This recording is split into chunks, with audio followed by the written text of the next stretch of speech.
Hello, Dr. Beck. A question about nerve tests.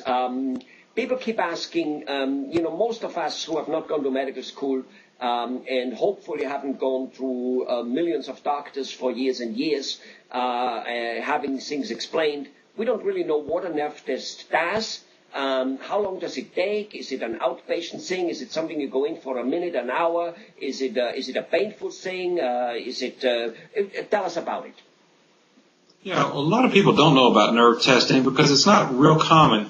And so when you don't know about something, a lot of people are afraid of it. So I want to answer some of those questions and hopefully kind of get people a little bit more at ease when they come in for the nerve test. Typically the nerve test takes about 45 minutes to an hour. And really we do two things. I'll sit down and talk to you and take a good history and physical examination just to see what's going on. And then I'll perform a physical examination where we'll check your nerves and your muscles. And this won't involve any kind of needles or invasive procedures. This is where the doctor taps on your knee and checks your sensation with a little pinwheel or a little needle. And then we'll do the nerve testing.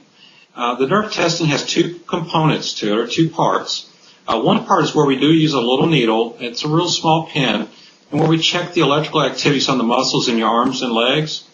Now, this is where people get really nervous. They're afraid, wow, that's going to really hurt. And what I do is I use a numbing spray before I use the needle, and this is what we use to kind of numb the skin, so that most people only really feel like kind of pressure sensation when I do the needle test. And they usually tell me, gosh, that's not nearly as bad as I thought it was going to be.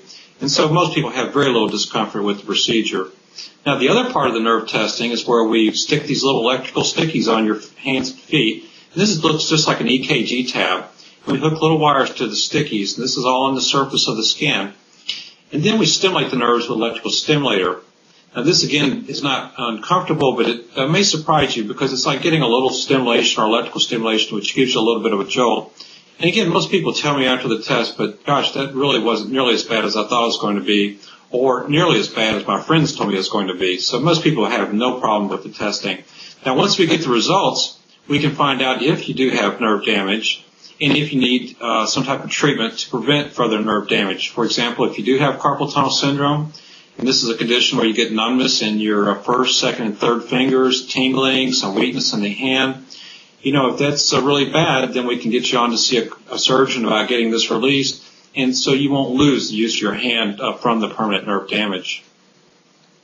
Well, all right, so that kind of explains it a little bit of what it is. So it's you come in, it takes about an hour, and you walk out. There's no pain involved, even though, yes, there is a little bit of a needle sticking, but it's a very thin needle, and on top of it, it gets pre-numbed. A little bit like when we go to a dentist, right? He pre-numbs us so that the actual sticking of the needle when we get the injection really doesn't hurt so much anymore, right? Yeah, exactly. Okay, wonderful. And so then you go and clip on some electrical things, and that basically shows us or shows you whether the nerve is damaged or not.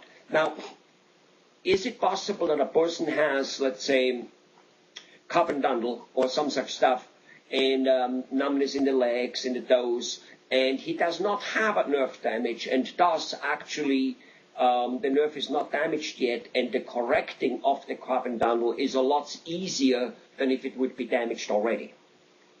Oh, exactly. For example, if somebody has very mild carpal tunnel, and we pick that up at least the beginnings of it with our testing, then the treatment may be very simple. It may be something like taking a Motrin or doing a little stretching exercise or just using a splint, which is a big difference from going in for surgery where they have to actually put you to sleep and open the hand up to fix the nerve.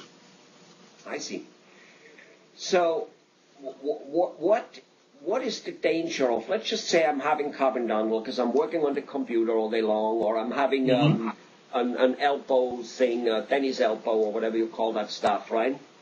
And it's pain, and I go, well, it's normal, that's what I do, everybody has it, like with gum disease, everybody bleeds a little bit, and you just keep going at it, kind of like, so what can happen if a person doesn't get tested and keeps, having a make-break point, let's just say, where all of a sudden the nerve does get damaged and it gets, so to say, treated wrongly. He tries to treat it with creams and he does whatever he does and takes maybe even some painkillers, some aspirin. I don't know what people do for those things.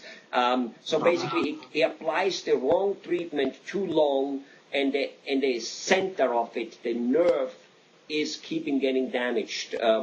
What's going to happen? Well, it can be really bad. For example, I saw a fellow in here just the other day who worked in a factory where he used his hands on a regular basis, and he'd been having problems for several years and decided not to go and see a doctor about it. He wanted to kind of put it off.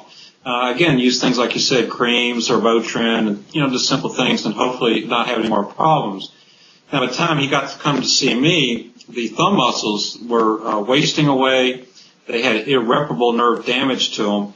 And even if he does have successful carpal tunnel syndrome or surgery for the syndrome, it's very unlikely that he's ever going to get the strength back in his hand. So he's always going to be weak in that hand and have difficulty using it. And that's not a really good thing for somebody that has to use their hands on a daily basis. No, it is not. And if a person comes in and gets the nerve tested early enough, where you say, okay, the nerve is okay still or is only slightly damaged, because of knowing that, what you're saying is that major damage, such as not being able to use the hand. I've read somewhere in your article that your hands become crippled, they look like an ape or something like that, and that can be avoided. That's what you're saying? That's exactly what I'm saying. If we catch it early, there's lots of things we can do, even without surgery, to help prevent major problems. Well, Dr. Beck, I appreciate you telling us about that. I'm sure I'm going to speak to you more. Bye-bye. Okay, thank you.